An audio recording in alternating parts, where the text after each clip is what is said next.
அனைவருக்கும் வணக்கம்.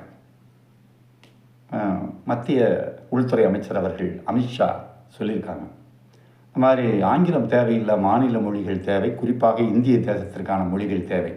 உடனே நம்ம ஆளுகள்லாம் ஆங்கில சப்போர்ட்டர்கள்லாம் உடனே அவர் நோக்கி பாஞ்சு அப்படி கருத்து இப்படி கருத்துலாம் சொல்லியிருக்காங்க. எனக்கும் அதெல்லாம் நினச்சா சிரிப்பாக தான் வருது. ஏன் இந்திய மொழியான இந்திய கற்றுக்கிறதுல என்ன பிரச்சனை?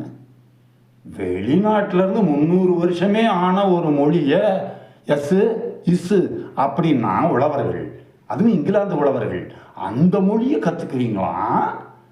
இந்தியாவில் தொன்மையான மொழியாக இருக்கக்கூடிய தமிழுக்கு அடுத்து வரக்கூடிய மொழிகளில் இருக்கக்கூடிய மொழிகளை கற்றுக்க மாட்டோமா?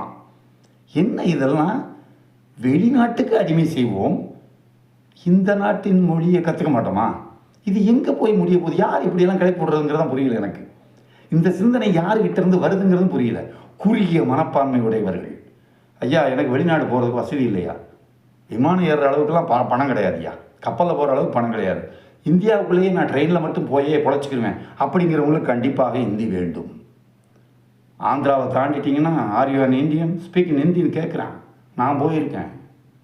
ஆந்திராவை தாண்டியாச்சுன்னா ஹிந்தி பேசுங்கிறான். எல்லாருமே ஹிந்தி பேசுங்க அப்படிங்கிறாங்க.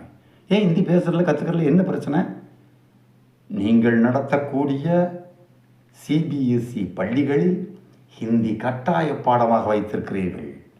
தமிழ் ஒரே ஒரு வார்த்தை பேசிவிட்டால் 500 ரூபாய் அபராதம் விதிக்கிறீர்கள். என்ன இதெல்லாம்? நீங்கள் ஒரு சைடாகவே இருக்கிறீங்க. கேட்டால் திணிக்கிறத வெறுக்கிறோன்றீங்க. திணிச்சா தான் என்ன? இப்போ அப்போ தமிழை திணிக்காதீங்க, தமிழ் கற்றுத்தராதீங்க, இது தமிழ்நாடு, தமிழை கற்றுத்தராதீங்க. என்ன இந்த மாதிரி சிந்தனை எப்படி வந்தது உங்களுக்கு?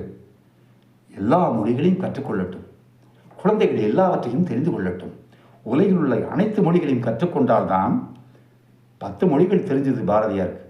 அதனால தான் தெளிவாக சொல்றாரு, யாம் அறிந்த மொழிகளிலே தமிழ் மொழி போல் இனிதாவது எங்கும் காணேன். 10 மொழி தெரிஞ்சதுனால தான் தமிழ் இனிதானதும் தெரிஞ்சுது.